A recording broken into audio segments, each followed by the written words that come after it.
There are relationships that make you smile every morning when you wake up. And then there are relationships that make you wonder why you haven't deleted Tinder years ago.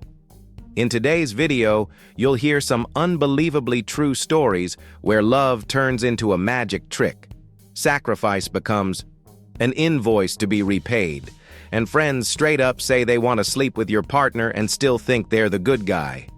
If you've ever thought you loved the wrong person, wait until you hear these stories. You might just realize how lucky you actually are. So grab your headphones, turn off the lights, and brace yourself. Story 1. I'm not a magic trick, and I'm definitely not a hat you pull a rabbit from. I'm a 24-year-old woman currently in grad school studying archaeology. In other words, I'm the kind of person who loves digging things up. But I never thought I'd have to dig through my own relationship just to recover my self-respect. My now ex-boyfriend, 27 years old, is what I now call a failed magician with commitment issues. He does magic shows at birthday parties and small events. When we first started dating, I thought he was adorable, quirky, funny, with a charming kind of weird. Every day felt like a mini-show. Pulling cotton out of his sleeve, making spoons vanish at dinner, producing a flower from the toilet lid. Okay, I made up the last one, but you get the idea. We dated for 1 year and 3 months. The first 9 months were sweet. I went on a 2-month field research trip overseas, and he sent me handwritten letters snacks for my colleagues, the whole "I'm gonna marry this guy" energy. Then we moved in together. Exactly 3 days after I got back from my trip, we moved into a small apartment. And from that day on, the magic died. He'd make my stuff disappear when I was in a rush. The kitchen towel I asked him to use gone, and he'd burst into laughter while grease still covered the floor. I'd be writing my thesis and he'd shove a deck of cards in my face. "Did you see the Queen of Spades?" "No, hold on." "Look behind your ear." I wanted to shove that Queen of Spades down his throat. But the breaking point and the reason I ended up on Reddit was a full-on stage act during sex. Yep, during. We were in the middle of it. I was enjoying myself, to be blunt. Suddenly he stopped, looked down dramatically, and said, "Wait, what's this?" Before I could react, he pulled a coin out of me. A real coin. Then grinned like he just won Magician of the Year. I froze. In that moment, I didn't feel like his girlfriend. I felt like a prop box. I sat up, stared him down, and said, "I'm not your stage set." I told him clearly, no magic tricks in the bedroom. I figured, okay, first offense, let it go. But no. About a month later, we were being intimate again. Suddenly, he gasped, "Whoa, I think there's something inside you." I panicked, legit worried. I laid back like I was about to undergo a gynecological exam. After a few seconds of dramatic rummaging, he slowly pulled out a rainbow ribbon. A full-on magician's silk ribbon, the kind that just keeps going. I'm not joking. It was nearly a meter long. He was laughing so hard he nearly fell off the bed. I yanked the stupid thing away, screamed at him, and kicked him out. Immediately. "I am not a stage. I am not your comedy routine. I was your partner, or I thought I was." The worst part, I told my friends. They laughed. One even said, "Maybe next time he'll pull out a bouquet." I didn't know whether to cry or commit homicide. I'm demisexual. I need trust and emotional connection before I can even think about being physical. And now I feel gross in my own body for letting this clown use me as a prop. I used to think I'd marry him. Now I just feel like the punchline of a performance I never asked to be part of. I'm still grieving. We did love each other. But I don't know if I'm sad about losing the relationship or about losing my self-respect for putting up with it for so long. So here's the question. If you love someone, but they keep violating your boundaries, can you really stay? Or is it time to disappear like magic from their life? Story 2. A $10 milk tea and the real cost of a 4-year relationship. I'm a 28-year-old guy, and I recently learned a bitter truth. Sometimes the most expensive part of a relationship is a $10 milk tea. My girlfriend, she's 24, and I have been together for 4 years. During that time, I covered everything. Italian dinners, Hawaiian vacations, birthday gifts, BTS concerts, Apple Watch Uber rides home from late shifts. She never once pulled out her wallet, and I never expected her to. She never offered to split the bill. But I thought I have a stable job, she's still getting on her feet. It's fine. Then I hit a major burnout. I quit my job temporarily to focus on resting and healing. Meanwhile, she had just landed a solid job, bought a new iPhone, and was getting weekly manicures. One day we were out and she said she was craving milk tea. I had left my wallet at home and my phone had died. I asked, "Can you spot me this one? I'll transfer it back as soon as I get home." She smiled and said, "Sure." I was genuinely touched. Everything seemed fine. We hung out. I dropped her off. Then the next morning, "Hey, don't forget you owe me $10 for the milk tea." I just stared at the message. It wasn't about the $10. It was about the 4 years and the thousands I'd spent without ever asking for a dime. And suddenly that one request felt like a slap in the face. I thought back on everything, how I supported us both through college, how I worked as a tech TA with a solid side gig while she was still in school. I never made a big deal of it. I just thought, this is what you do when you care. You take care of your person. But then she graduated, got a job, had an income, and still never once offered to treat me to a single meal. Once I gently brought up the idea of sharing costs. "Hey, do you ever think about chipping in when we go out sometimes?" Her response, "You're the guy. Guys take care of their girlfriends. If I start paying, it's like there are 2 women in the relationship." Oh. So now, gender decisive receipt, I was stunned. But I brushed it off. Maybe she's just joking, I told myself. I kept paying. Not because I'm rich, but because I genuinely thought we were building something together. A kind of unspoken balance. But after the 10 milk tea moment, something broke. I realized this relationship had always been one way. I planned. I paid. I put in effort. She enjoyed it. And when I finally paused, no more fancy dates, no more weekend getaways, she started saying, "You're not as romantic anymore." Really. After 4 years of carrying the load, I take a breather, and now I'm the one lacking effort, I told my friends. One of them said, "Bro, she's not your girlfriend. She's a VIP customer, and you're the chef, the waiter, and the guy footing the bill." I laughed, but it hurt. Funny how a mango-flavored milk tea made me open my eyes. Love isn't a receipt, and it definitely isn't a walking wallet that gives and gives.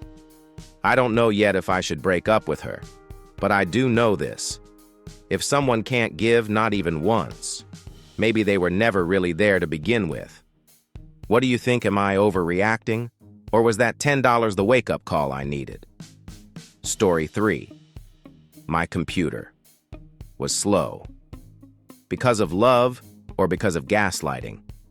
I'm a 24-year-old woman. I used to think I had married someone trustworthy, someone older, wiser, stable. My husband is 38, 14 years older than me, and up until last week I thought he was the mature one. Now I'm not sure if I'm living with a husband or a toxic tech guy with a manipulative streak.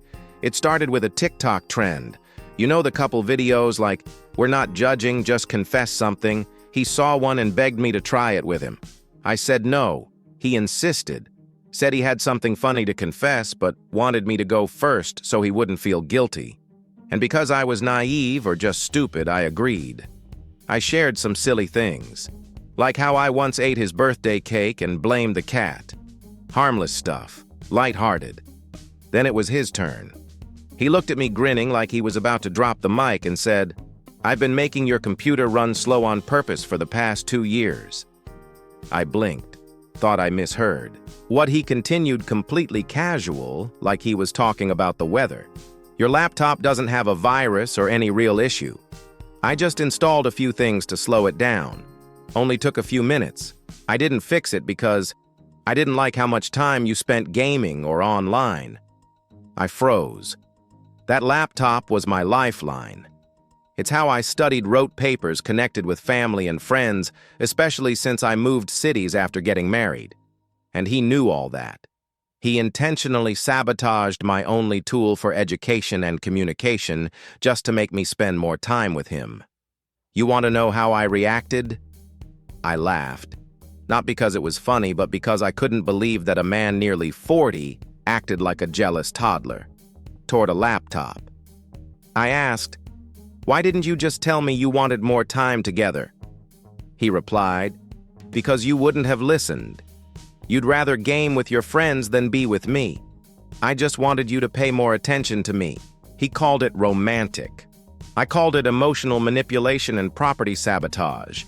The worst part, he could have fixed it at any time. He knew how to solve it. He just didn't. Because he wanted me to get frustrated, to give up, to disconnect from the world and stay connected only to him. I cried. Not because of the computer, but because I realized I've been living in a gilded cage I thought was marriage. We've been together for 6 years, which means I was 18, and he was 32. When this all started, I used to tell myself he really loves me. The age gap doesn't matter. But now I realize, it wasn't just about age. It was about control, power imbalance, about one person always being the decision maker, and the other just quietly enduring. I told my best friend. She was stunned, then asked if he messed with your laptop for 2 years. What else do you think he's hiding? I'd never thought about it before. But now I'm starting to wonder. The changed lock. The sudden loss of access to our home security cameras. The spam messages from unknown numbers he told me to ignore. Maybe none of it was random. I don't trust him anymore. I used to believe love could fix anything. But love should never be used as a reason to manipulate, isolate, or train your partner like a pet. I've revoked all his access to my computer, my accounts, and I'm seriously considering separation. What do you think? Was this just a harmless prank? Or am I finally waking up to the truth that I'm living with someone who has no idea what respecting boundaries means? Story 4. My best friend. Said he wanted to sleep with my girlfriend, right to my face. I'm a 30-year-old guy. My girlfriend Kayla is 24. We've been together for 3 years. Kayla is the kind of girl you can't help but notice, confident, slightly gothic style, a few small tattoos, and these piercing eyes that make you feel like she sees straight through you. We both love gaming, and that's how she got to know my friend group, all guys I've been playing with for years. We live about an hour apart, so most of our interactions are through Discord. Every now and then, we meet up for in-person game nights. Over time, Kayla became an unofficial part of the crew. Everyone liked her, actually. They liked her a little too much. But I was naive enough to think it was just because she was friendly and easy to get along with. Then came Brian. Brian is the youngest of the group, 23 years old, with this smug smile like he just stole something and is waiting to see if anyone notices. He'd always hover around Kayla during game nights, asking way too many questions about her interests. Once I even caught him awkwardly trying to swap seats so he could sit next to her like he was auditioning to be her next boyfriend. I brushed it off, told myself I was just being jealous. Until our most recent game night. We had a few drinks, not wasted, but loose enough for the guys to start playing the classic, if you could sleep with anyone in the world, dead or alive, who would it be game. Dumb stuff. One guy said a celebrity, another said an ex-you. Then it was Brian's turn. He paused, smirked, and said as casually as you'd mention the weather. Honestly, Kayla, my girlfriend, who wasn't even there that night because she had to be up early for work. The room went silent. I literally had to ask just to make sure I heard him right. Did you say? Kayla.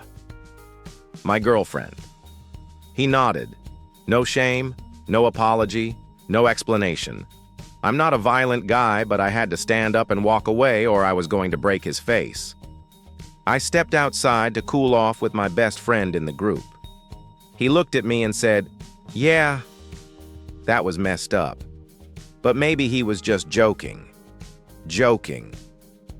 Who the hell jokes about wanting to sleep with their best friend's girlfriend to their face in front of everyone? And here's what really got me. No one said anything. No one called him out. No one slammed the table. They just sat there. I haven't told Kayla yet. Not because I'm hiding it, but because I don't know how she'd react. Would she be disgusted with my friend group? Would it make her feel unsafe or objectified? And truthfully, I don't want to drag her into some low-grade bro drama. She deserves better than to be the center of a locker room meltdown. But I'm stuck on one question. Should I cut Brian off completely? If I do, it might split the group. Some guys might take his side. Others will stay quiet. And I'll be labeled too sensitive for not brushing off a joke. But honestly, what's funny about this? A 23-year-old man openly saying he wants to sleep with your girlfriend while you're sitting right there. Now I'm looking back at the past 3 years and wondering, has Brian always had a thing for her? All those compliments? All those, hey, can you help me build my character DMs? Was that his way of low-key hitting on her? One time Kayla told me Brian asked if I liked horror movies because he wanted to take me to one. Back then I thought, that's just a friendly invite. Now that was a billboard-sized red flag I ignored. I don't know if I can stay friends with someone like that, because real friends don't look at your girlfriend and think, yeah, I'd sleep with her. And if someone has the nerve to say it, what makes you think they haven't already crossed a line in their head? So what would you do? Would you tell your girlfriend? Would you cut off the friend? Is there even room for a guy like that in your life after something like this? Story 5. My husband left me. After 27 years. In just 27 seconds, I'm a 45-year-old woman. I've lived with this man for nearly 3 decades. Married for 22 years. In love since before I had gray hairs and before he started going bald. And just 3 days ago, he gave me the emotional equivalent of an Amazon order cancellation, faster, colder, and way more devastating. He walked into our bedroom while I was lying in bed, no warnings, no tension, no signs, and said, I think it's time we ended this. I've been seeing someone else. It's been 6 months. No tears, no trembling voice. Just a calm, flat tone like he was saying I had pizza for dinner instead of pasta. And me, it was like the life drained out of me. Every emotion, every drop of strength, unplugged, like someone yanked the cord from my heart. I cried. And not the silent, dignified tears you imagine someone at my age might cry. No. I cried like a child who just lost their mother. I begged him to stay. I begged for a hug. He pushed me away.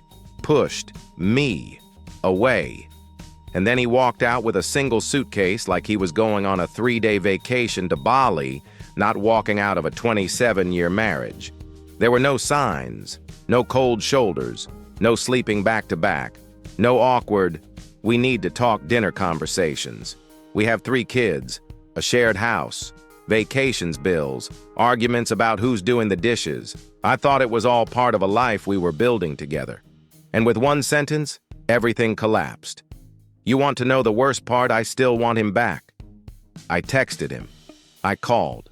I wrote him a handwritten letter. I even went to his parents' house where he's apparently staying, and guess what?